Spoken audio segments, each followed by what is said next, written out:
I do need to annotate this video does comply with YouTube video community guidelines as posted on the YouTube help pages. Also, this video is primarily for educational purposes and safety advocacy.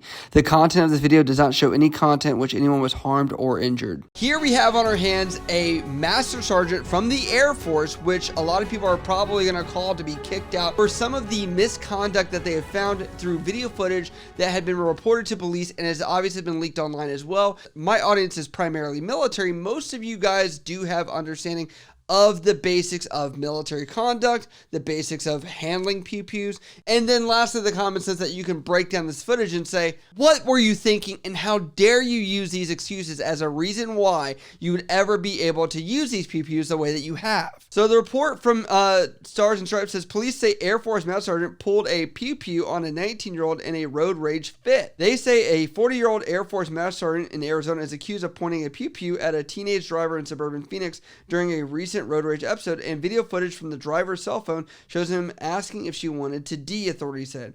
Master Sergeant Charles Bass III was arrested December 12th on suspicion of aggravated assault with a deadly pew-pew, disorderly conduct with the pew-pew, and endangerment, the Surprise Police Department said in December 19th statement. The department did not immediately respond to questions about whether Bass has been arraigned and is still in custody. To give some practicality here, he is part of the 56th Fighting Wing at Luke Air Force Base here in Arizona. And if you guys don't understand that, he's part of a maintenance squadron, which people are assuming he's a maintainer, which are the people that fix the outside shells of the aircraft, making sure that all the paneling is up, all the other stuff, that way the flights can actually take place for those aircraft. So really, this guy is not handling PPUs on a regular basis. He's not a person that's regularly going out. He's not even security forces, for Christ's sake. But this is what we're dealing with. But I will play the footage here of what has happened so that way you guys can see for your own eyes of what they're saying. This is Shanna Bamba apparently dropping her siblings off at school, and she says she tried to change lanes. Court documents say Bamba cut off a truck. She says that's not what happened, but regardless, when the two drivers pulled up to the stoplight, the driver of the truck is seen rolling down his window, and there it goes, pointing a gun, not once but twice, at Bamba. But then I heard him say, "Did you want to die?" I called my mom panicking because I realized I could have died right there. Frightening. Well, days later, 40-year-old Charles Bass was taken into custody. Court documents say he's a first sergeant with the Air Force Base, and the base also confirming his involvement. Now, police say the teen was driving erratically, and because of his PTSD and hypervigilance issues, when he saw the car's window down, he didn't know what the driver was going to do.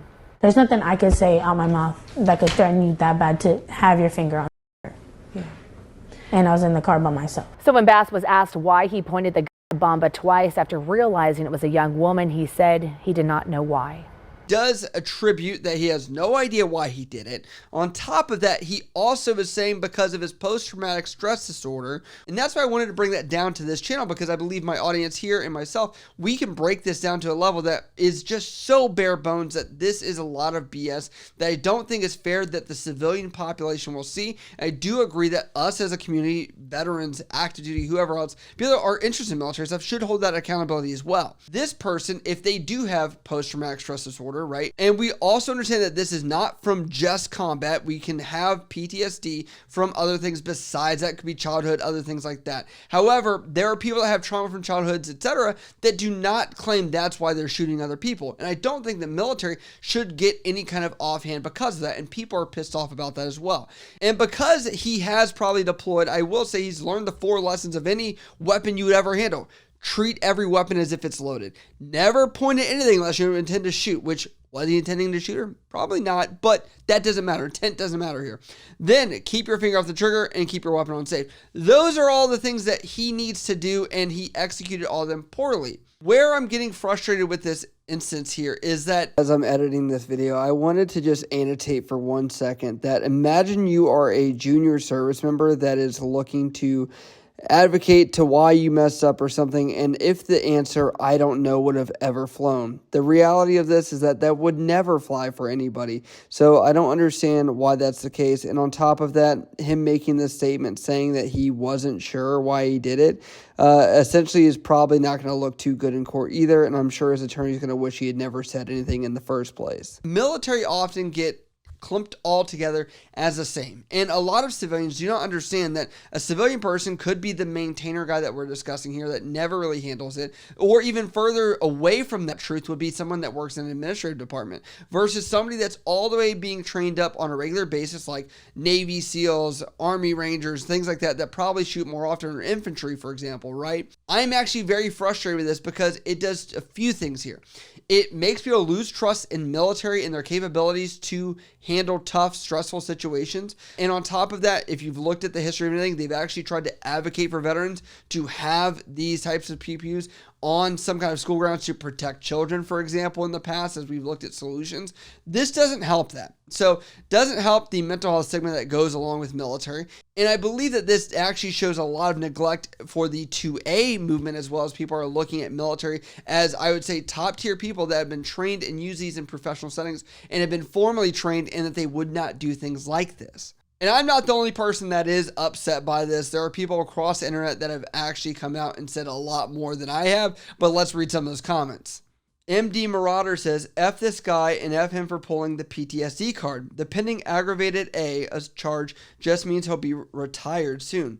More than likely, he'll be rolling with disabled vets plates and pulling in a 100% VA compensation check in less than a year. And this person below it says, and still pulling a P on people when he gets butthurt. And this person says a P that he most certainly has in his car when driving on base. That does bring up for a good question here as well, is what are the legalities of him even having this in his car to enter a federal facility such as the base that he is stationed at? There could be some investigation that goes with that, but proving it was in the car when he was driving on and off, that would be difficult and probably wouldn't be a case here nor there. Bellaloo74 says, PTSD for what? Deploying to green bean coffee and running out of hot water? GTFO. Meaning get the F out of here. Comrot795A says, for a trained person, finger on the trigger means that he intended to fire. He probably realized the mistake he was making 3 seconds later, too late.